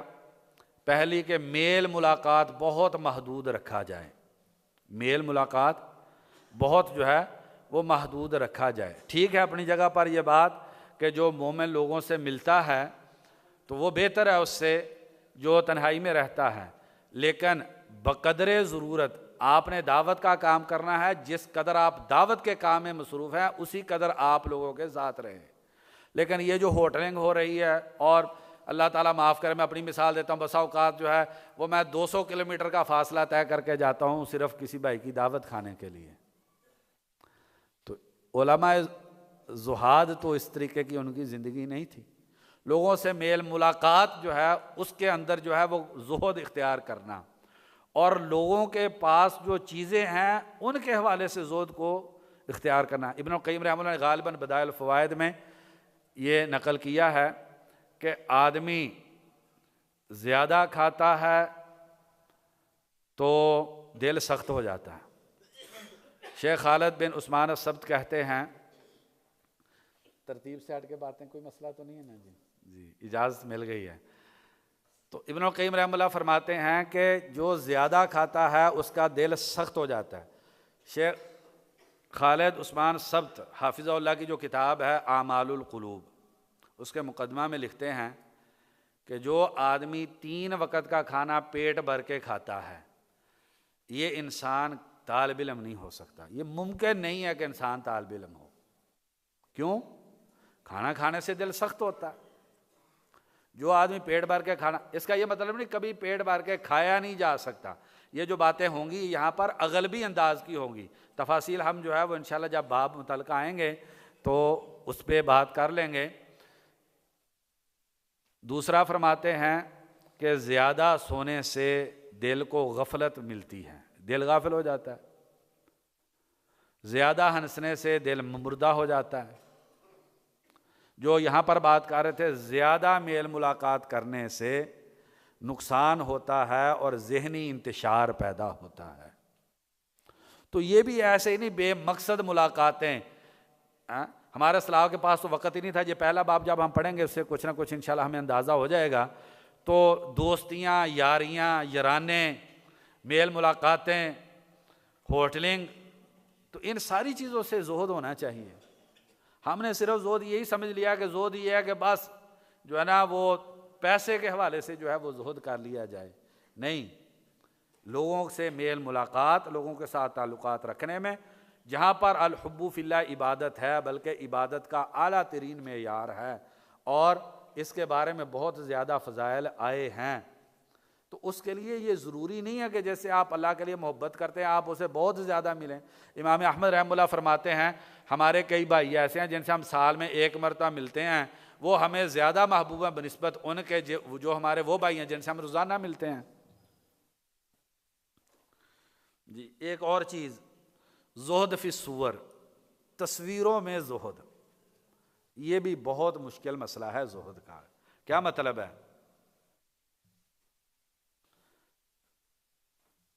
اچھی تصویر کے ساتھ دل کا لگاؤ رکھنا جتنی ایمان اور عبادت اور علم کی لذت کا یہ چیز نقصان کرتی ہے، شاید ہی کوئی چیز کرتی ہو۔ اور اس سوشل میڈیا کے دور میں بڑی بدقسمتی ہے ہماری، موبائل کے اپنے فوائد ہیں اور اس کی اپنی ضرورتیں ہیں، لیکن جو تباہی و بربادی علماء اور طلباء العلم کی موبائل نے کر دی ہے، پھر بھی اگر ہم یہ کہتے ہیں کہ یہ موبائل رکھنا چاہیے، میں حلت و حرمت کا فتویٰ تو نہیں دے رہا، یہ علماء کا کام ہے، علماء بتلائیں گے، لیکن جتنی بربادی ہماری نسلوں کی اس موبائل نے کر دی ہے، اگر انسان عقل مند ہو تو وہ سارے فائدے چھوڑ کے انسان کو علم کا جاہل رہتا ہے، موبائل کے بغیر تو علم کا جاہل رہ جائے۔ اور اگر انسان جو ہے مجھ جیسا، ہم ان دعات کی بات نہیں کر رہے جو اس پہ بہت زیادہ کام کر رہے، بڑا خیر کا کام بھی موبائل کے ذریعے ہو رہا ہے، لیکن جو میں چونکہ آپ کی طرح طالب علم مدرسے سے وابستہ ہوں، تو جو ہمارا مدرسے سے وابستہ طلباء کا نقصان موبائل نے کر دیا ہے، یہ اتنا بڑا نقصان ہے کہ اس کا جو ہے نا کوئی پیمانہ نہیں ہے جس کے ذریعے ماپ سکیں۔ ہماری تنہائیوں کی جو بربادی ہوئی ہے وہ سوچ نہیں سکتے۔ ابن القیم رحمہ اللہ کی کتاب جو نا الدعوۃ والدعاء وہ ضرور پڑھیں، ہر طالب علم میری، میں 4-5 کتابیں، کئی کتابوں میں کافی ساری کے بارے میں کہوں گا اس کو ضرور پڑھیں، لیکن 5-7 کتابیں، ان میں بنیادی کتاب ایک یہ ہے الدعوۃ والدعاء ابن القیم رحمہ اللہ کی، اس کو لازمی پڑھیں تاکہ یہ جو تصویروں کے بارے میں زہد جو ہے اس کا پیدا ہونا اس دور کے اندر بہت ضروری ہے۔ مجھے تو سمجھ نہیں آتی ائمہ نے اس وقت یہ بات کیسے کر دی، اس وقت کون سا مسئلہ تھا؟ مسئلہ تو اب ہے اس کا، اس وقت جو ہے تصویروں کا جو زہد ہے تصویروں کے بارے میں اس کی ضرورت ہے۔ تو اس کے اندر ابن القیم رحمہ اللہ کیا فرماتے ہیں؟ ذنوب الخلوات اصل الانتکاسات، بے توفیقی کا بنیادی سبب جو ہے وہ تنہائی کے گناہ۔ کس وجہ سے ہم بے توفیق ہیں؟ نہ علم ہے، نہ عمل ہے، نہ دعوت کا اثر ہے، نہ ہم سے کوئی بڑا معاشرے کے اندر تبدیلی کا کام ہو رہا ہے، یہ جو ساری بے توفیقی ہے۔ تو ابن القیم رحمہ اللہ فرماتے ہیں اس کی وجہ کیا ہے؟ ذنوب الخلوات، تنہائیوں کے گناہ انسان کو بے توفیق کر دیتے ہیں۔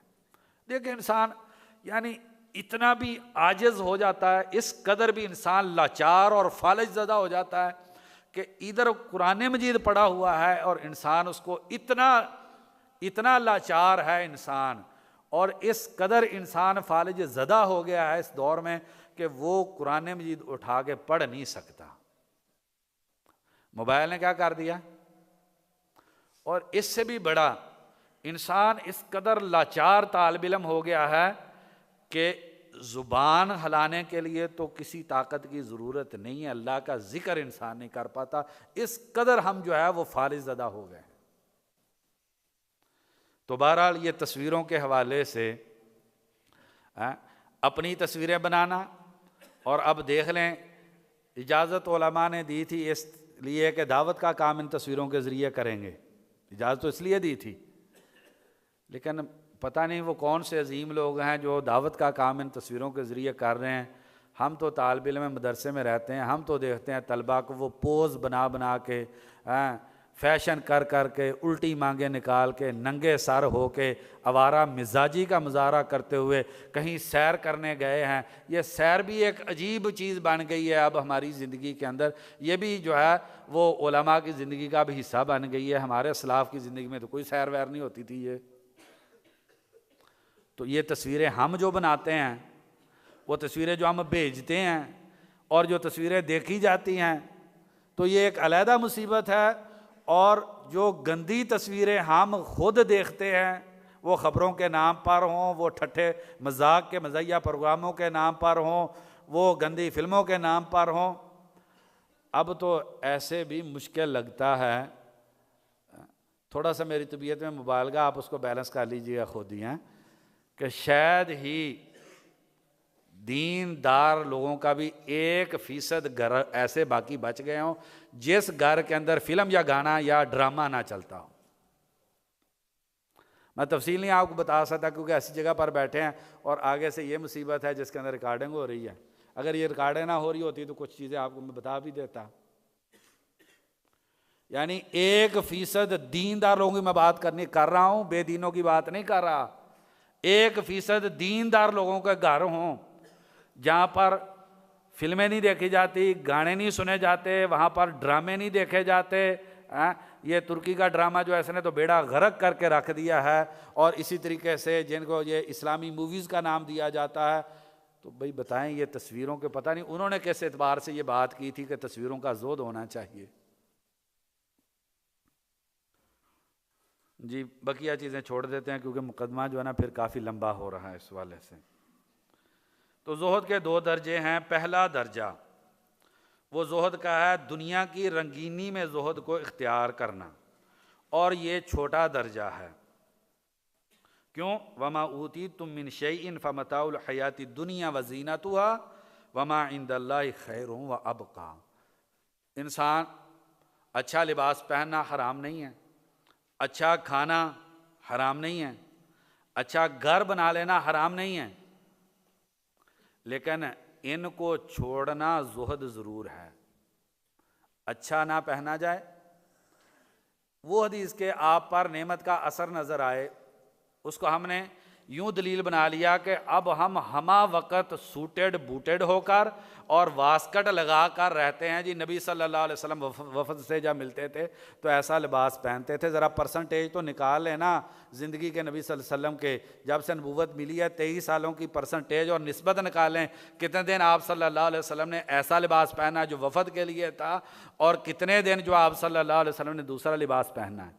آگے انشاءاللہ بخاری میں آ جائے گا، اللہ کرے ہم وہاں تک پہنچ جائیں نبی صلی اللہ علیہ وسلم اور صحابہ کرام کی عیش کیسی تھی، زندگی کیسی تھی۔ تو اس وقت بڑا مسئلہ جو ہے وہ دیندار لوگوں کا وہ یہ ہے کہ پرسنٹیج کا مسئلہ ہے۔ جہاد دین میں ضرور ہے، لیکن جتنی اس کو نسبت دے دی گئی ہے اتنی دین کے اندر نسبت ہے نہیں۔ اسلامی خلافت کا قیام دین میں ضرور ہے، لیکن جتنی اس کو نسبت دے دی گئی ہے اس قدر نسبت ہے نہیں۔ اسی طریقے سے اچھا لباس پہننا، اچھا کھا لینا، جتنی دین میں اس کی نسبت ہے اتنی رہ نہیں گئی، بلکہ اس سے بہت زیادہ بڑھا دی گئی ہے۔ تو چھوٹا زہد کا درجہ یہ ہے کہ لباس نارمل پہنا جائے۔ اس حدیث کا کیا مطلب ہے کہ نعمت کا اثر آپ پہ دیکھا جائے، کہ آپ ہمہ وقت جو ہے وہ کاٹن ڈال کے اور سوٹڈ بوٹڈ ہو کے اور اوپر واسکٹ ڈال کے جو ہے وہ اس طریقے سے رہیں، یہ مطلب ہے اس حدیث کا؟ اگر یہ مطلب تھا پھر نبی صلی اللہ علیہ وسلم اور صحابہ کرام تو اس حدیث کے خلاف زندگی گزار گئے ہیں۔ اگر مثالیں دیں آپ کو، چلیں ایک مثال ادھر صحیح سند سے سیداتنا عائشہ رضی اللہ عنہا کے بارے میں ہے۔ ایک روایت میں ہے 70,000 درہم، دوسری روایت میں 1,40,000 درہم سیدنا معاویہ رضی اللہ عنہ نے بھیجے ہیں سیداتنا عائشہ رضی اللہ عنہا کو۔ سیداتنا عائشہ رضی اللہ عنہ نے ایک مجلس کے اندر سارے کا سارا صدقہ کر دیا۔ یہ زہد ہے۔ روزہ تھا اس دن، تو خادمہ کو کہا کہ افطاری لاؤ، تو خادمہ نے کہا کہ اگر 1 درہم آپ رکھ لیتی، آج روزہ تھا تو گوشت سے جو ہے وہ روزہ افطار کر لیتے آج۔ تو سیداتنا عائشہ رضی اللہ عنہ فرمانے لگی، یہ بسند صحیح واقعہ ہے۔ فرمانے لگی اگر تم مجھے یاد کرواتی تو 1 درہم اس کے لیے رکھ لیتے کہ روزے کی افطاری اچھی کر لیتے۔ اور حدیث کے لفظ یہ ہیں کہ جس مجلس میں 70,000 یا 1,00,000 یا 1,40,000 درہم سیداتنا عائشہ رضی اللہ عنہ نے صدقہ کیا تو جسم پہ پیوند لگے ہوئے کپڑے پہنے ہوئے تھے۔ پتہ نہیں ہم نے یہ کون سا، اس حدیث کا مطلب یہ ہے آپ ایسا فقیرانہ لباس نہ پہنے کہ لوگ آپ کو دیکھ کے صدقہ اور زکوٰۃ دینی شروع کر دیں، نہ کہ اس حدیث کا یہ مطلب تھا کہ آپ ایسے سوٹڈ بوٹڈ ہو جائیں کہ آپ کی زندگی ساری سوٹڈ بوٹڈ ہو جائے۔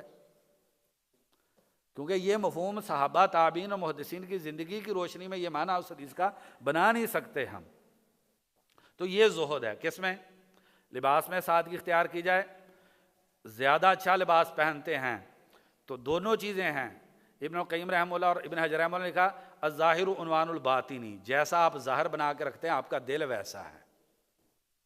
اور دوسری بات جو اس سے مشکل ہے، جیسا اپنا ظاہر بنا کے رکھیں گے ویسا آپ کا باطن ہوتا چلا جائے گا.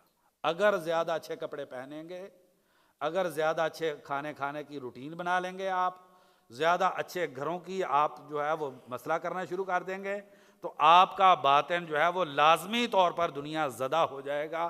آپ یہ جو کتاب کو لکھنے کے مقاصد ہیں وہ مقاصد آپ صحیح طور پہ پورے نہیں کر سکیں گے.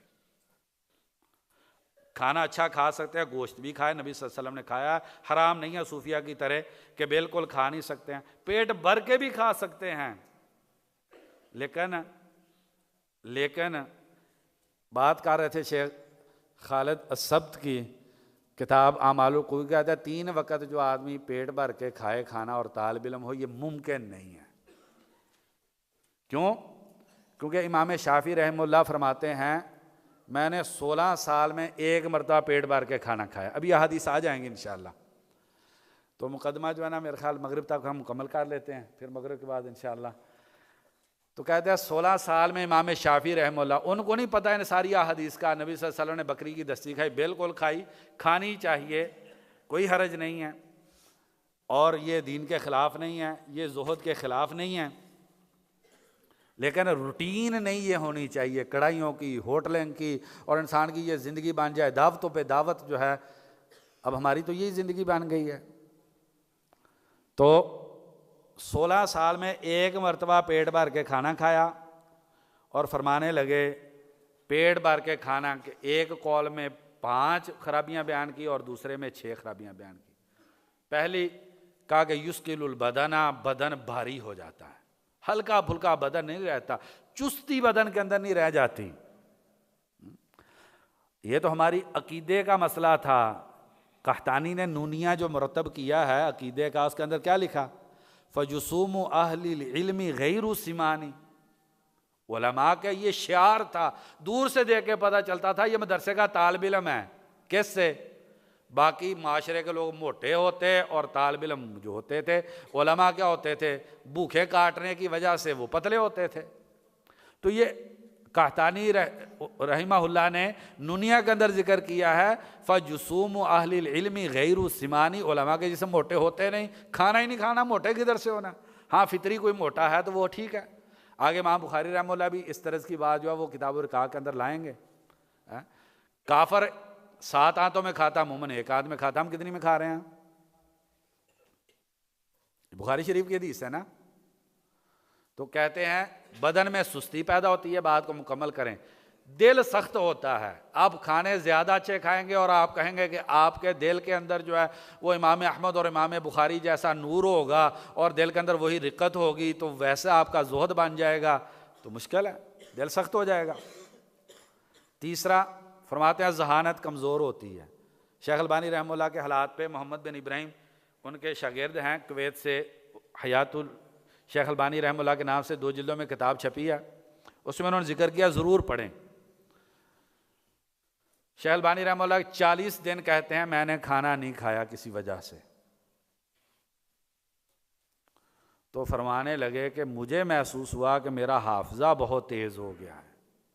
کہتے اس دن مجھے سمجھ میں آئی کہ امام محدثین کے حافظے اتنے مضبوط کیوں تھے.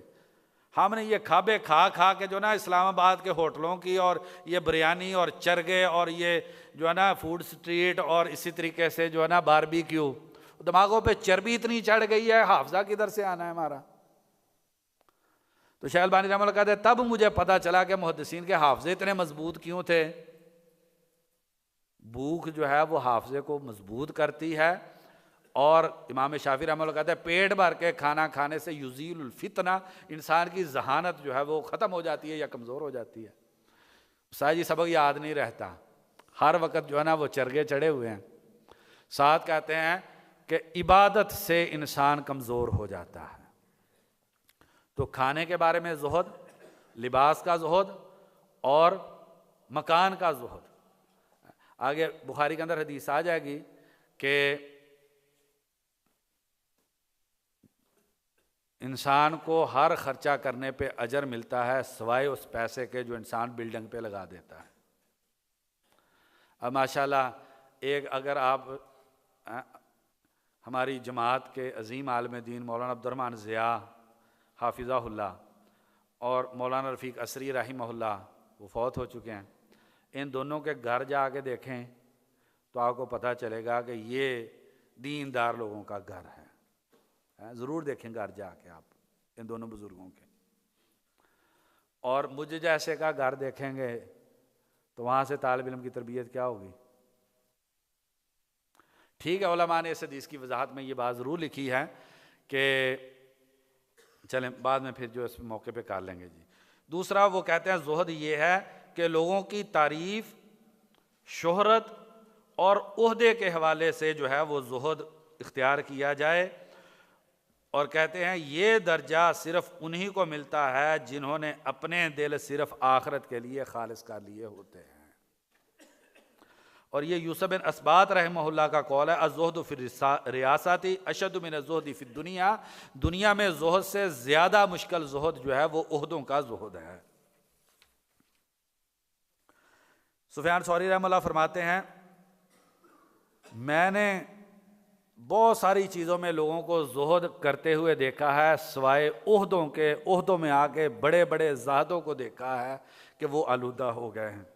کہتے ہیں کھانے میں زہد ہوگا، پینے میں، مال میں، کپڑوں میں، لیکن جب عہدے کی بات آئے گی تو کھڑا ہو جائے گا اس پہ. جو انہوں نے لفظ بولے تحامى علیہا وعادا، وہ دشمنیوں پہ اس پہ سوشل میڈیا کی کمپینیں شروع ہو جائیں گی اور یہ وہ سارا معاملات شروع ہو جائیں گے. امام احمد رحمہ اللہ فرماتے ہیں زہد 3 طرح کا ہے. ایک ہے ترک الحرام، یہ عوام کا زہد ہے، اور دوسرا ترک الفضول من الحلال، حلال میں سے جو زائد چیزیں ہیں ان کو چھوڑ دینا، یہ خواص کا زہد ہے. کتنے بجے جانا ہے جی؟ 10 منٹ ہے. اور کہتے ہیں یہ خواص کا زہد ہے. اور تیسری چیز کہتے ہیں جو بھی چیز اللہ تبارک و تعالیٰ سے انسان کو مصروف کر دے یہ عارفین کا زہد ہے. جی وہ قول غلط ہو گیا، مالک بن دینار رحمہ اللہ کا قول ہے. میں نے امر بول دیا تھا کہ لوگ کہتے ہیں میں زاہد ہوں. زاہد تو عمر بن عبدالعزیز ہے جن کے پاس دنیا آئی اور انہوں نے دنیا کو چھوڑ دیا.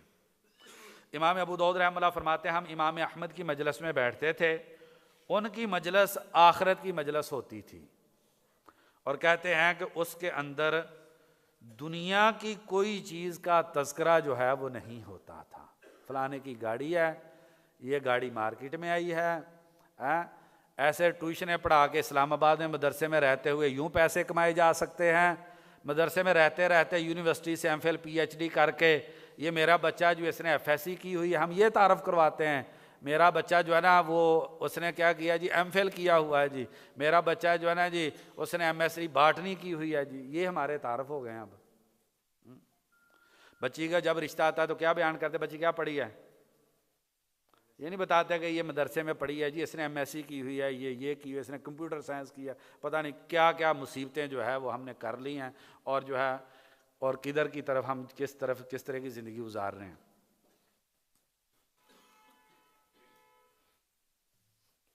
تو اور کہتے ہیں آدمی اس وقت تک امام نہیں بن سکتا، دین کی امامت انسان کو اس وقت تک نہیں مل سکتی جب تک کہ انسان دنیا میں زاد نہیں ہوتا. وَجَعَلْنَا مِنْهُمْ أَئِمَّةً يَهْدُونَ بِأَمْرِنَا لَمَّا صَبَرُوا. صبروا کا معنی قتادہ رحمہ اللہ نے کیا لما صبروا عن الدنیا. امامت اللہ تبارک و تعالیٰ نے ان لوگوں کو دی ہے جو دنیا سے صبر کر گئے.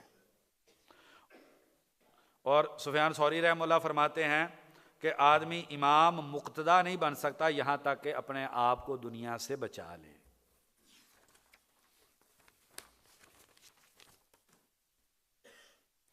زہد کے فوائد، اس میں سب سے پہلا فائدہ یہ ہے کہ انسان کا دل حسد، سرکشی، مخلوق کی محبت اور دنیا کی سعادتوں اور لذتوں سے پاک ہو جاتا ہے. وَلَا يَجِدُونَ فِي صُدُورِهِمْ حَاجَةً مِمَّا أُوتُوا وَيُؤْثِرُونَ عَلَىٰ أَنفُسِهِمْ وَلَوْ كَانَ بِهِمْ خَصَاصَةٌ، دل میں کوئی کھٹکا نہیں پاتے ہیں وہ۔ اب دیکھ لیں انصاریوں کے پاس جب مہاجر گئے ہیں، حیران ہوتا ہے آدمی، میری بیویوں میں سے جو آپ کو زیادہ خوبصورت لگتی ہے وہ آپ لے لیں، میں اس کو طلاق دے دیتا ہوں۔ اور ہمارا عورتوں کے حوالے سے کیا نظریہ، بچہ بھی بلوغ پڑھتا جاتا ہے، آپ اس کی سوچ دیکھیں کہ کیا ہو جاتی ہے۔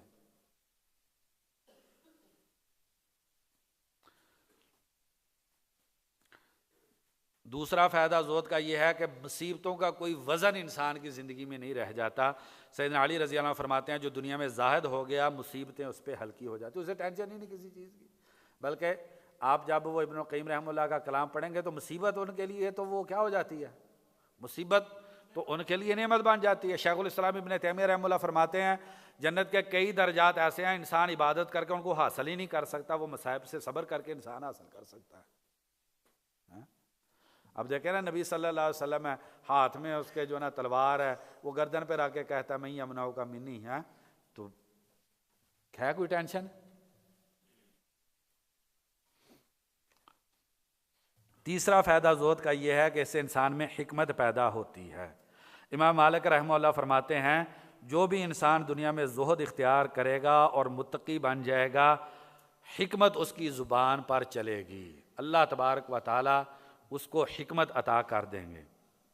اور چوتھا فائدہ زہد کا یہ ہے کہ ایمان کی حلاوت اور مٹھاس انسان کو اس سے ملتی ہے۔ جب اور کوئی محبت دل میں ہے ہی نہیں، ابن القیم رحمہ اللہ کیا فرماتے ہیں دعا و دعا میں، اللہ کی محبت اور کسی حرام تصویر کی محبت، دو محبتیں ایک دل میں اکٹھی نہیں ہو سکتی۔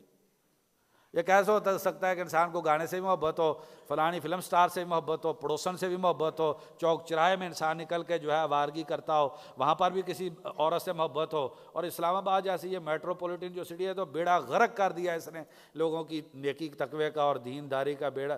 جو آپ یونیورسٹیوں کا ماحول دیکھیں اور سڑکوں کو دیکھیں اور مالوں کو دیکھیں، دیندار آدمی آپ دیکھیں وہ مال کے اندر جائے گا، ایک طالب علم وہ آپ اس کو کہیں گے مال کے اندر وہ جائے گا۔ تو کہتے ہیں کہ ایمان کی لذت اسی کو ملتی ہے جو زاہد ہے۔ فضیل بن ایاز رحمہ اللہ فرماتے ہیں تمہارے دلوں پر حرام ہے کہ تم ایمان کی لذت کو پالو یہاں تک کہ تم دنیا کے اندر زاہد بن جاؤ۔ پانچواں فائدہ زہد جو ہے غموں سے انسان کے لیے راحت ہے۔ سیدنا عمر رضی اللہ عنہ کا قول ہے الزہد فی الدنیا راحت القلب والبدن، دل اور جسم کا آرام اور سکون کس میں ہے؟ زہد میں۔ اور ایک فائدہ، کافی زیادہ فائدہ، وقت چونکہ قریب ہو رہا ہے، کہ اگر زہد ہے تو اللہ کی ملاقات کی محبت جو ہے وہ انسان کے دل میں پیدا ہوتی ہے، ورنہ بشر بن حارث رحمہ اللہ کا قول ہے کوئی آدمی دنیا سے محبت کرتا ہو اور اسے موت سے محبت ہو یہ نہیں ہو سکتی، جو دنیا میں زہد اختیار کرے گا وہی اللہ سے ملاقات کی محبت دل میں رکھے گا۔ وہ اقبال کا شعر کیا ہے، منزل راہ رواں دور بھی ہے، دشوار بھی ہے، اس قافلہ میں کوئی قافلہ سالار بھی ہے، علم کی حد سے پرے بندہ مومن کے لیے لذت شوق بھی نعمت دیدار بھی ہے۔ اور اس کا فائدہ یہ ہے قیامت کے دن حساب تھوڑا ہوگا۔ بخاری مسلم کی حدیث ہے، نبی صلی اللہ علیہ وسلم نے فرمایا میں جنت کے دروازے پہ کھڑا ہوا، عام جنت میں جانے والے فقراء اور مساکین تھے، گاڑیوں والے، کوٹھیوں والے، بینک بیلنس والے اور پیسے والے روکے ہوئے تھے۔ بہرحال زہد کی جو علامتیں ہیں کچھ اس والے سے دو تین باتیں، تواضع، انسان کے اندر کیا ہو، تواضع پیدا ہو جائے اور انسان شہرت نہ بلکہ کیا ہو، خمول، انسان کے بارے میں پتہ ہی نہ ہو۔ اب اس نے ماشاءاللہ کسی کو رہنے نہیں دیا پوشیدہ۔ ابھی زیدی صاحب فرما رہے تھے کہ ہماری تربیت ہوئی تھی خمول پہ، اب اس نے خمول رہنے ہی نہیں دیا۔ اپنے فوائد اس کے ضرور ہیں لیکن اس کے جو نقصانات ہیں اس سے بھی بچنے کی کوشش کرنی چاہیے۔ دوسری نشانی یہ ہے کہ دنیا نہ ملنے پہ دکھ و غم نہ ہو اور اس کی کثرت پہ خوشی نہ ہو۔ مالک بن دینار رحمہ اللہ فرماتے ہیں جس قدر آپ دنیا پہ غمگین ہوں گے اسی قدر آخرت کا غم آپ کے دل سے نکل جائے گا، اور جس قدر آپ آخرت کے لیے غمگین اور پریشان ہوں گے اسی قدر دنیا کا غم جو ہے وہ آپ کے دل سے نکل جائے گا۔ تیسری نشانی قناعت ہے۔ قناعت آگے بخاری میں انشاءاللہ پڑھیں گے، وہاں پر بات آ جائے گی۔ تو ویسے قناعت القناع کے نام سے القناع والتعفف، یہ ابن ابی دنیا رحمہ اللہ کی کتاب ہے، اس کا مطالعہ کر لیں، مختصر سا رسالہ ہے، پڑھ لیں اس کو۔ فضیل بن ایاز رحمہ اللہ فرماتے ہیں کہ اصل زہد قناعت کا نام ہے، حرام اور شبہات سے اپنے آپ کو بچانا۔ کہتے ہیں ابو سلیمان دارانی رحمہ اللہ فرماتے ہیں ورا زہد کا آغاز ہے جیسے قناعت رضا کا آغاز ہے۔ تو زہد اور ورا میں کیا فرق ہے؟ شیخ الاسلام ابن تیمیہ رحمہ اللہ کہتے ہیں جس بھی چیز کا، تعریف زہد کی لکھ لے، جس بھی چیز کا آخرت میں فائدہ نہیں ہے اس کو چھوڑ دینا زہد ہے۔ جس بھی چیز کا آخرت میں فائدہ نہیں ہے اس کو چھوڑ دینا زہد ہے، اور جس چیز کا آخرت میں نقصان ہے اس کو چھوڑ دینا ورا ہے۔ تو زہد اعلیٰ درجہ ہے ورا کی بنسبت۔ زہد کیا ہے؟ اعلیٰ درجہ ہے کس کی بنسبت؟ ورا کی بنسبت۔ زہد ہے ترکو ما لا ینفع فی الآخرہ، جو چیز آخرت میں فائدہ نہیں دیتی اس کو چھوڑ دینا، اور ورا کیا ہے؟ جو چیز آخرت کا نقصان کرتی ہے اس کو چھوڑ دینا۔ تو زہد پہ جو سب سے معاون چیز ہے وہ انسان دنیا کی حقیقت انسان کے ذہن میں رہے، وما الحیات الدنیا الا متاع الغرور۔ امام اوزاعی رحمہ اللہ فرماتے ہیں جو موت کو زیادہ یاد کرتا ہے تھوڑا اس کو کفایت کر جاتا ہے، اور جو یہ سمجھتا ہے میری بول میرا عمل ہے، جو لکھا جا رہا ہے تھوڑا بولتا ہے۔ ابو سلیمان دارانی رحمہ اللہ فرماتے ہیں دنیا کی شہوات سے وہی صبر کر پاتا ہے جس کے دل میں ایسی چیز ہو جو اسے آخرت میں مصروف رکھے۔ بلال بن سعد رحمہ اللہ فرماتے ہیں یہی گناہ کافی ہے کہ اللہ تعالیٰ ہمیں دنیا میں زاہد بنانا چاہتے ہیں اور ہم دنیا کی رغبت رکھتے ہیں۔ کہتے ہیں گناہ ہونے کے لیے یہی کافی ہے، اللہ تعالیٰ ہمیں زاہد بنانا چاہتے ہیں دنیا کے بارے میں۔ عبداللہ بن عمر بن عاص رضی اللہ عنہ فرماتے ہیں تم نبی صلی اللہ علیہ وسلم کی سیرت و کردار سے کتنا دور ہو۔ نبی صلی اللہ علیہ وسلم ازہد الناس فی الدنیا تھے اور تم ارغب الناس فیہا۔ قرآن مجید جو ہے کثرت سے پڑھنا، اس سے بھی انسان کے دل میں زہد پیدا ہوتا ہے۔ امام ابن القیم رحمہ اللہ فرماتے ہیں قرآن مجید دنیا کے زہد سے بھرا پڑا ہے، اور دنیا کے گندے قلیل بے فائدہ وغیرہ کافی لمبی فہرست دی ہے، اس کے حوالے سے قرآن مجید پورا بھرا پڑا ہے۔ آپ دیکھیں ایک بات میں آپ سے کرنے لگا ہوں، قرآن مجید میں پیسے کی تو مذمت ہے، کسی ایک جگہ پر بھی فقیری کی مذمت نہیں ہے۔ یہ موضوع ہم مغرب کے بعد آگے کل کے کسی سبق کے اندر جو ہے وہ کر لیں گے۔ عبداللہ بن مسعود رضی اللہ عنہ فرماتے ہیں کہ تم روزے نماز جہاد میں ہو سکتا ہے صحابہ سے زیادہ ہو، لیکن وہ تم سے زیادہ خیر میں تھے۔ تو پوچھا گیا وجہ؟ فرمایا وہ دنیا میں بہت زاہد تھے، ان کے دل دنیا سے کٹے ہوئے تھے۔ سیدنا عمر رضی اللہ عنہ جب شام آئے تو کیا تھا؟ ازار پہنا ہوا تھا، جوتے کی جگہ پہ موزے پہنے ہوئے تھے، اور امامہ تھا سر پہ، اور اونٹ کا سار پکڑ کے اسے پانی پلا رہے تھے۔ تو ان کو کیا کہا گیا؟ کہا گیا کہ جی یہ دیکھیں اب یہ خلیفۃ المسلمین ہے، تو آپ کو ابھی سارے دوسری فوجوں کے سپہ سالاروں نے فلانے نے ملنے آنا ہے، آپ اس حالت پر ہیں۔ تو فرمانے لگے انا قوم اعزنا اللہ بالاسلامی، ہم وہ لوگ ہیں جنہیں اللہ نے اسلام کے ذریعے عزت دی ہے، فلن نلتمس العزۃ بغیرہ، کسی اور چیز میں ہمیں عزت نہیں چاہیے۔ بہرحال اللہ تبارک و تعالیٰ سے دعا ہے کہ اللہ تبارک و تعالیٰ ہمیں اس باب اور موضوع کو صحیح طور پہ سمجھنے کی، اور اس کے مطابق جو ہے پھر جو حقیقی معنی میں اسلام ہمیں اس باب میں بنانا چاہتا ہے، اللہ تبارک و تعالیٰ مجھ کو اور آپ کو ویسا بننے کی توفیق نصیب فرما دیں۔ جزاکم اللہ خیر۔